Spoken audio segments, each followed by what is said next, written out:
my name is Åse Vegriff and welcome to my channel, which is about narcissistic mothers and their daughters. And today I want to talk to you about how your mother lacks authenticity and how she plays mental games. And on the other side of this is you and how this affects you. Because as the daughter of a narcissistic mother, you have grown up with her and you have experienced a lot of very difficult, emotional, you've been in a relationship with her who is very hard to be emotionally in a relationship with, and it must have had a very big effect on you and your life, and that can last a lifetime unless you get awareness around it and that you step out of certain injuries and patterns and grow beyond it. So in this video we want to try to undo some of the damage that has been done to you by speaking the truth and naming things for how they really are, which is to be authentic. Because what does it mean to be authentic? It means someone is authentic when they say what they truly mean, when they are honest and open with you, when they what you see is what you get. When you can trust the other person, you know that they are being truthful, they don't have a hidden agenda behind their and there are other aspects of authenticity as well, because I'm a registered counselor working with counseling and psychotherapy in my private practice, and authenticity is also something deeper with us, not just in the moment, you know, what we choose to say and show and so on, but it's so not just in an interaction, but we all have emotional injuries when we grow up. We all have stories that are easier to tell, that we're proud of, that make us happy and so on. And we all have really difficult stories, traumatic things that have happened, shame and a lot of pain and so on. That is part of the human experience. So if someone is in a denial about their pain, if they shy away from it, if they only remember the good things and so on, well, then there is a problem with a deeper authenticity. You know, it's not really. That's why when some people come into therapy because they're not being authentic and life isn't working very well, then they come into therapy and we process all of these, a lot of the things that they have experienced, so that they're able to really emotionally get to know themselves much better. And then that can form a really deep kind of, that lays the foundation for being authentic then. So being authentic is something to do with you as a person, and it's also something to do with in the situation itself. If one has a dialogue, that one is being truthful, saying what one really believes, not holding back, and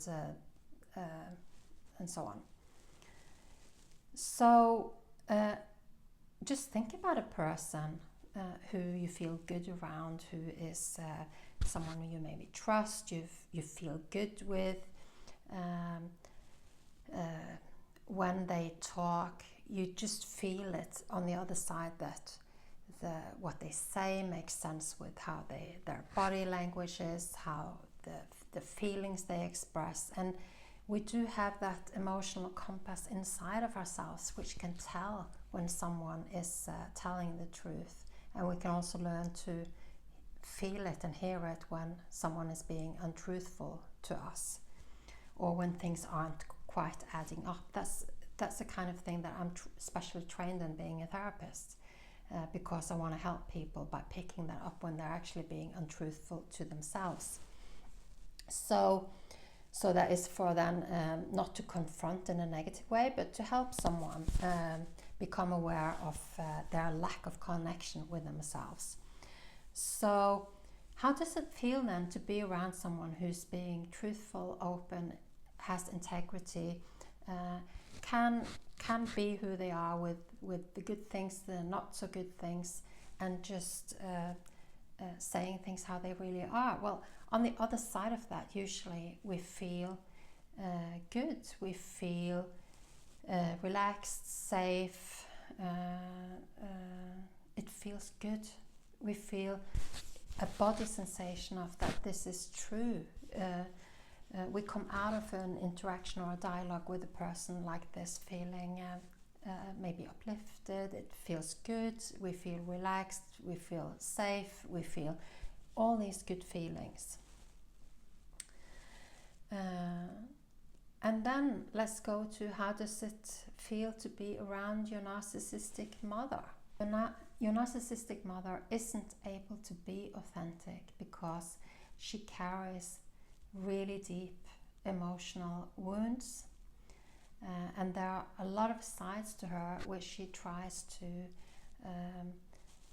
she doesn't want to deal with, she can't deal with, and those things are going to, since she's not dealing with them inside of herself, then they are going to be playing out in the relationship between her and certain other people like you. She's the opposite of authentic. She's not truthful very often. She will maybe lie to you or omit things, not tell you the whole story, tell you something that isn't true, try to get you triggered. She can be telling you something but she actually has an intention of being aggressive with you. She can be say things that sound fine, but you know that she's actually threatening you or making you very insecure or so on. So there is a lot of emotional things playing out, really, really affecting you emotionally, because you really get on the target line of it. And she may be having intentions that you're unaware of, things she's trying to achieve, things gaslighting and manipulating you and keeping you in the dark about the truth about what's going on.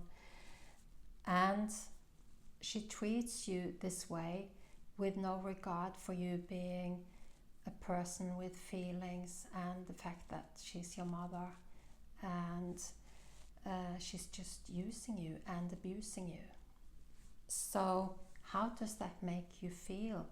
Well, that's a really important question, because our bodies are very often the first to feel. Our body is connected to our spirit, is connected to our intuition, and that can tell the truth of the situation, even if you as a person isn't able to pick that up yet. In your body, if you are able to train yourself to feel into that more, then you can get much more of a detector inside of yourself to know when someone is being truthful and authentic with you, and when someone is being lying to you or using you, or there is something manipulative going on. So at least the awareness has to come first, and that's what I'm trying to do right now. So that's really important, and this is something that you can train. So how do you then feel when you are on the other side of your inauthentic narcissistic mother who is just playing games with you or using you? I think that comes with it's a roller coaster emotions. It's a complete chaos of emotions. This can trigger your whole all the experiences you've had your whole life of being used and abused. So you can be highly triggered from it. It can be really, really hard to not react to it, which is what she wants you to do.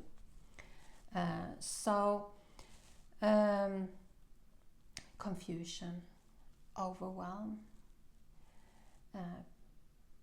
maybe freezing, maybe becoming unable to make decisions or maneuver or navigate in this, not knowing what to say, being unsure of yourself. Sometimes people are so used to adapting to someone like this that maybe you are over-giving, over-empathic, over-responsible, taking things on yourself and hammering yourself down for completely wrong, because she is the one she's the one doing this. But as a child of a narcissist, very often we have learned to wipe ourselves out and take responsibility that isn't ours, and this is a way she can use you emotionally and abuse you. So being manipulated, triggered, feeling small and vulnerable, victimized.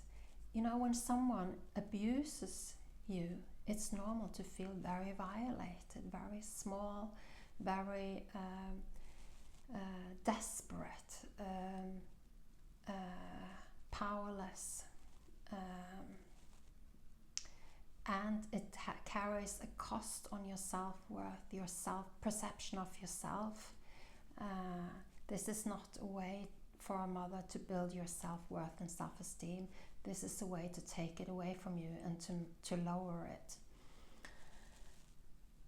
So being around her is an emotional roller coaster, and you're being invited into her games. She's been playing them her whole life. She knows them inside and out. And it's a game that you are always going to lose. So it's a game where she gets to be in control. She wins and you lose. She puts you down subtly, repeatedly, or outright. And maybe also in a family system where you can't do anything and she has other people backing her up. She gets to pull strings. You're just there like a doll with strings attached and you can't move. There's also something around you, when you have been traumatized so much by her in this way, then you've had to adapt to it. As a child you couldn't do anything, and as an adult those reactions are still there with her and maybe potentially also with other people. So it's really hard for you to stand up against this kind of treatment from her and from others. So she gets to treat you poorly, and she knows it and you know it. So when you are around your mother, this is what you are being invited into. This is what she is like. She plays games with you. She uses you to lift herself up by pushing you down, and she leaves you in an emotional chaos and feeling really victimized and powerless. So it is really important to see that side of it, that what she's doing to you, because otherwise you're just left feeling all these things and not knowing why, how am I feeling this way? But you need to see it, the interaction and how it affects you, because then you can see that she is toxic, she's poisonous, and you have to learn better how to relate to her and which boundaries you have to set and how to protect yourself. And well, there are many things you can learn in this, because you can also you can't play her game, but you can learn to predict things, to recognize things, and to that it doesn't happen and all of a sudden you're victimized by it, but that when you know what she's like, you can you can know it in advance, and you don't have to fall into the trap the whole time. So this is what I wanted to tell you about today, and if this resonates with your experience, I'd be delighted if you would consider subscribing to my channel or liking the video. And if something really speaks to you here, then I'd love to hear comments from you. And I hope to see you again, and I hope this was of help to you. Bye bye.